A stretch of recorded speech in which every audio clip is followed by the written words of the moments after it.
অৱসৰী শিক্ষকৰ বিদায় বেলাত গুৰু শিষ্যৰ মহামিলন। খেলুৱৈ, শিল্পী, সাহিত্যিক, কবি তথা আদৰ্শ শিক্ষক আব্দুৰ ৰহমানৰ বিদায় সভা।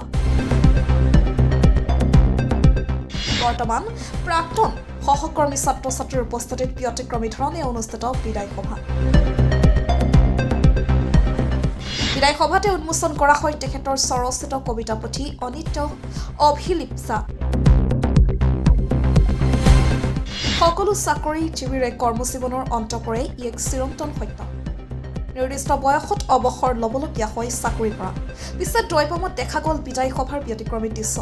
দৈপাম হাইস্কুলৰ শিক্ষকৰ বিদায় সভাৰ দায়িত্ব ল'লে প্ৰাক্তন ছাত্ৰ সমাজৰ লগতে গুণমুগ্ধসকলে। মাহজোৰা পৰিশ্ৰম আৰু আৰ্থিক অনুদানেৰে আয়োজন কৰিলে বৃহৎ বিদায় সভা ও সম্বৰ্ধনা। 1982 চনত চাকৰি জীৱনৰ পাতনি মেলা আদৰ্শ শিক্ষক আব্দুৰ ৰহমানৰ আজি অৱসৰৰ দিনটোতে জনোৱা হয় সম্বৰ্ধনা। লগতে উন্মোচন কৰা হ'ল তেখেতৰ স্বৰচিত অনিত্য অভিলিপ্সা নামৰ কবিতা পুথিখন। পূৰ্বৰে পৰা সাহিত্য চৰ্চাত মনোনিৱেশ কৰা ৰহমানৰ বচা বচা কবিতা পুথি আকাৰত প্ৰকাশ কৰিবলৈ দায়িত্ব লয় প্ৰাক্তন ছাত্ৰ ছাত্ৰীসকলে।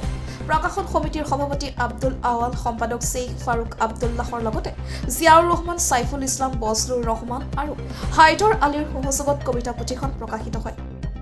আছে দৈপাম উচ্চ মাধ্যমিক বিদ্যালয়ৰ অৱসৰী প্ৰধান শিক্ষক মফজল হুছেইনৰ সভাপতিত্বত শিক্ষকজনৰ বিদায় সভাত উক্ত কবিতা পুথিখন উন্মোচন কৰে বিশিষ্ট অতিথি মানৱ দৰদী চিকিৎসক, দৰং জিলা সাহিত্য সভাৰ প্ৰাক্তন সভাপতি তথা লেখক ডাক্তৰ অমৰেন্দ্ৰ নাৰায়ণ দেৱ। লগতে উপস্থিত থাকে টংলা মহাবিদ্যালয় শিক্ষা বিভাগৰ মুৰব্বী অধ্যাপক ডক্টৰ আব্দুল কৰিম, খাৰবিটা বিশিষ্ট শিক্ষাবিদ মুক্তাৰুল ইছলাম, ধুলা আদৰ্শ হাইস্কুলৰ প্ৰধান শিক্ষক তথা অনুপ্ৰেৰণাদায়ক বক্তা মহিবুৰ ৰহমান, বিশিষ্ট শিক্ষাবিদ মফিজউদ্দিন আহমেদ, বিশিষ্ট সমাজসেৱক তথা অভ্যৰ্থনা সমিতিৰ সভাপতি হবিবুৰ ৰহমানৰ লগতে বৃহত্তৰ দৰং জিলাৰ বিভিন্ন শিক্ষা অনুষ্ঠানৰ গুৰুমণ্ডলী।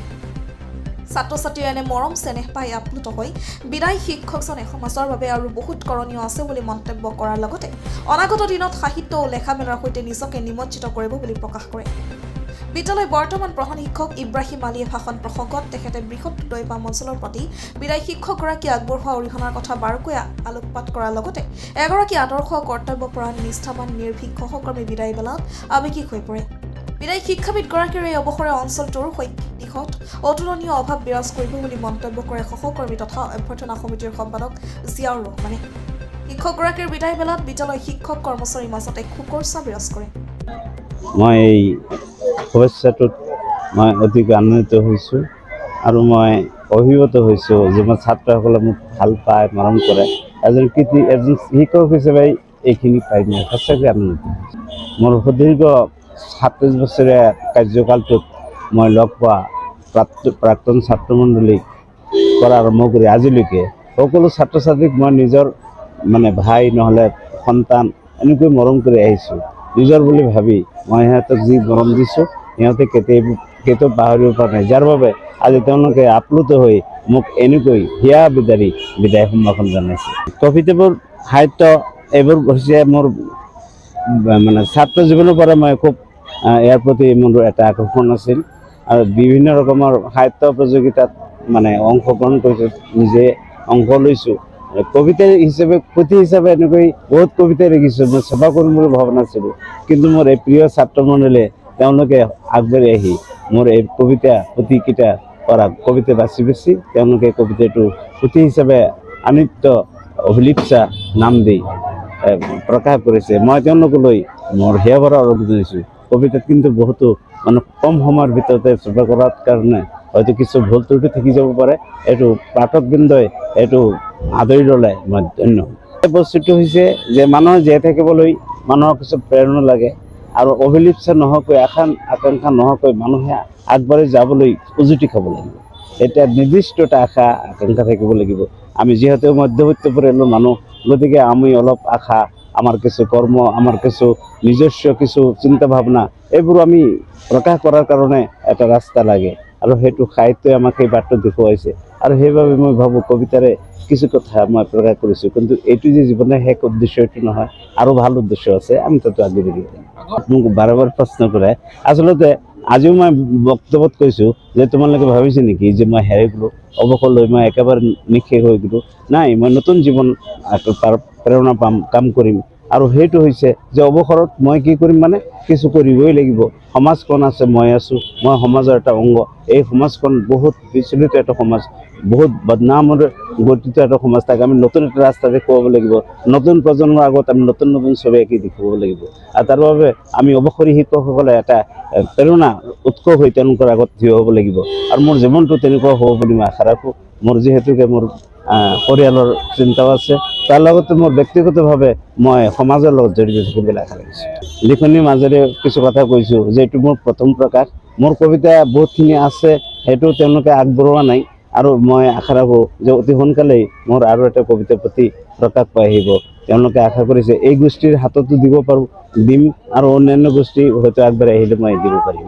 এইটো কথা ঠিক যে আমি শৈক্ষিক জীৱনটো, শিক্ষকতা জীৱনটো মাত্ৰ বিদ্যালয়ৰ চাৰিবেৰৰ মাজত সীমাবদ্ধ কৰি ৰাখিছোঁ। আমাৰ ক্লাছৰুমৰ ভিতৰত যেনেকৈ এটা বেৰা থাকে, তাৰ মাজত থাকিলে নহ'ব। আমি মুক্ত আকাশৰ তলত আহিব লাগিব, খেলৰ মাজেৰে আহিব লাগিব, সংস্কৃতিৰ মাজেৰে আহিব লাগিব। বিভিন্ন ক্ষেত্ৰত আমি নিজৰ ক্ৰীড়াশলী হওক বা যিটো ব্যক্তিত্ব আছে, আমাৰ যিবোৰ প্ৰতিভা আছে, আমি প্ৰকাশ কৰিব লাগিব। আৰু তাৰ বাবে আমি গোটেই শিক্ষিত সমাজ আগবাঢ়ি আহিব লাগিব। মোৰ নিজস্ব ভাৱধাৰাবোৰো তাত মাজত সোমাই আছে, কিন্তু ক'ত মই কবিতাটো ক'ৰ পৰা আৰম্ভ কৰিম এই বস্তুটো মই ঠিক ধৰিব পৰা নাই। কিন্তু আপোনালোকে বাছি দিয়ক যে এই কবিতাটো পঢ়ক। খিৰিকীখন খোলা নাই, ধূলাৰে ধূসৰিত, বহি জগতখন অচিনাকি শাৰী খেলি অট্টালিকা, চিনাকি সেন্দৰীয়া বৃক্ষবোৰ বাধ্যকৰ খহটাৰ ৰূপ ল'লে, তাৰে মাজত এপাহি জবাৰ পান খোলা হাইয়ে দৃষ্টি কাঢ়ি ল'লে, কাৰো স্পৰ্শৰ অপেক্ষাত কোনো সুন্দৰৰ বাবে অধীৰ, হঠাতে সৰি পৰা পাতবোৰৰ মাজৰ পৰা হাত বাউলি মাতিছে, দৃষ্টিৰ অগোচৰে নিষ্পাপ হাঁহিবোৰ জীৱনতে মৰহি যাব বিনা স্পৰ্শে। জীৱনটোত যদি স্পৰ্শৰ অপেক্ষাত হেৰাই যায়, ই এক অসহনীয় অনুভৱ, সাৰ্থকতাৰ ব্যৰ্থতা। কোনেও জীৱনতে আশাভংগ হৈ নিষ্পপ হৈ যাবলৈ নিবিচাৰে, কিঞ্চিত সান্তনা বুকু পাতি লৈ জীয়াই থাকিব খোজে। জীৱন যুঁজৰ প্ৰতিপল সজীৱ জীপাল হৈ থকাৰ মধুৰ প্ৰয়াস, এই প্ৰয়াসতে আজীৱন লৈ থাকিও সান্তনা পোৱা যায়। আশাবাদী স্বপ্নবোৰ বাস্তৱহীন জানিও অপেক্ষাৰ অন্ত নপৰা আশাময়ী স্বপ্নৰে। উচ্চ ইংৰাজী বিদ্যালয়ৰ সহকাৰী শিক্ষক আলহাজ আব্দুৰ ৰহমান চাহাবৰ তেখেতে অৱসৰ হৈছে, আৰু তেখেতৰ অৱসৰ হোৱাৰ কাৰণে আজি তেখেতৰ বিদায় সভা আছিল। তো লগতে তেখেতে এখনি কবিতা পুথি লিখি উলিয়াইছিল, আৰু এই কবিতা পুথিখনিৰ কথা অৱশ্যে আমি আগতে গম পোৱা নাছিলোঁ।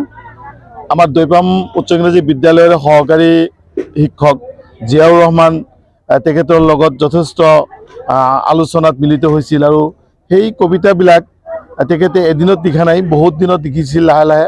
আৰু সেই কথাবিলাক জিয়াউৰ ৰহমানে জানিব পাৰি আমাৰ লগত আলোচনা কৰিছিল যে তেখেতৰ বিদায়ী দিনাখন আমি যদি প্ৰাক্তন ছাত্ৰ ছাত্ৰীসকল আৰু বৰ্তমানৰ ছাত্ৰ ছাত্ৰীসকল আমাৰ দৈপাম উচ্চ ইংৰাজী বিদ্যালয়ৰ শিক্ষাগুৰুসকলে মিলি যদি সেই কবিতা পুথিখনক আমি উন্মোচন কৰিব পাৰোঁ, পাব্লিছ কৰিব পাৰোঁ, তাই আলোচনা হৈছিল। আৰু সেই মৰ্মেই আমাৰ যৌথভাৱে এখনি আমাৰ সমিতি, অভ্যৰ্থনা সমিতি গঠন হৈছিল, আৰু মোকে অভ্যৰ্থনা সমিতিৰ সভাপতি পাতি এখন যৌথভাৱে আমাৰ দৈপাম হাইস্কুলৰ সমূহ শিক্ষক শিক্ষয়িত্ৰী ছাত্ৰ ছাত্ৰীসকল, প্ৰাক্তন ছাত্ৰ ছাত্ৰীসকল মিলি আমি এই অনুষ্ঠানটোৰ আয়োজন কৰিছিলোঁ।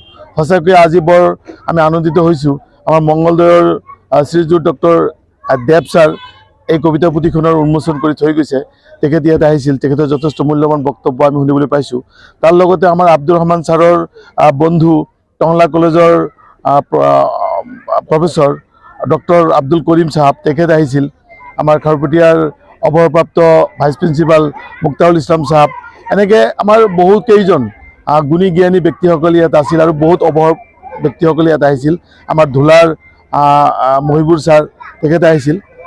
সঁচাকৈয়ে আজিৰ আমাৰ এই সভাখন অলপ বেলেগ ধৰণে মানে হৈছে, আৰু এই সভাখনত আমাৰ প্ৰাক্তন ছাত্ৰ, বৰ্তমান ছাত্ৰ, আমাৰ সমাজৰ বিভিন্ন দল সংগঠন আৰু আমাৰ শিক্ষাগুৰুসকলে খুব এটা বেলেগ ধৰণেৰে এই অনুষ্ঠানখন সাজি উঠাই আমাৰ আব্দুৰ ৰহমান ছাৰক বিদায় দিছে। তাৰ কাৰণে সঁচাকৈয়ে আমি আনন্দিত হৈছোঁ। তেখেতৰ বিদায় বেলাত এইখন বিদ্যালয়ৰ দিনত তেখেতে যি অৰিহণা মানে আগবঢ়াই থৈ গৈছিল, তাৰ লগতে তেখেতে ঠিক যুৱ অৱস্থাত তেখেতে খেল জগতত যি এটা আলোড়ন সৃষ্টি কৰি থৈ গৈছিল।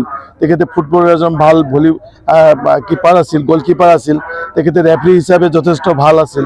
তাৰ লগতে এই অঞ্চলত প্ৰথম যদি ক্ৰিকেট খেলৰ আৰম্ভণি হৈছে ক'ব গ'লে আমাৰ এই মাইনৰিটি অঞ্চলত দলগাঁও সমষ্টিত খাৰুপেটীয়া অঞ্চলত প্ৰথম ক্ৰিকেটৰ যি এটা মানে আৰম্ভণি হৈছিল সেইটো কিন্তু আমাৰ আলহাজ আব্দুৰ ৰহমান সাহেব আৰু ডক্টৰ আব্দুল কৰিম সাহেব এওঁলোক দুজনৰ জৰিয়তেই আমাৰ খাৰুপেটীয়া অঞ্চলৰ এই পিছপৰা মাইনৰিটি অঞ্চলত ক্ৰিকেট খেলৰ যি আৰম্ভণি হৈছিল তেখেতসকলৰ পৰাই আৰু তেখেতসকলে আৰম্ভণি কৰি আমাৰ এই অঞ্চলত ক্ৰিকেটৰ এটা ভাল ব্যৱস্থা কৰি থৈ গৈছে গতিকে আজি সকলোকে ধন্যবাদ জনাইছোঁ তেখেতৰ কবিতা পুথিখন পঢ়ি চবে ভাল পাব আৰু তেখেতৰ অবসৰী জীৱনৰ বাকীখিনি সময় মই ভাবোঁ সুন্দৰকৈ পাৰ হ'ব তেখেতৰ এজন যোগ্য সন্তান তেখেত ডক্টৰ জাকিৰ হুছেইন আছে তেখেতৰ জোঁৱায়েক ডক্টৰ আমিৰ হুছেইন মঙলদৈ কলেজৰ তেখেত প্ৰফেচৰ হয় গতিকে তেখেতৰ আৰু এজনী সৰু ছোৱালী তাইও মেডিচিন বিভাগৰে মানে মেডিকেল বিভাগৰে গুৱাহাটী ডাউন টাউন ইউনিভাৰ্চিটিৰ পৰা তেখেতে কোৰ্চ কৰি আছে তাইও কোৰ্চ কৰি আছে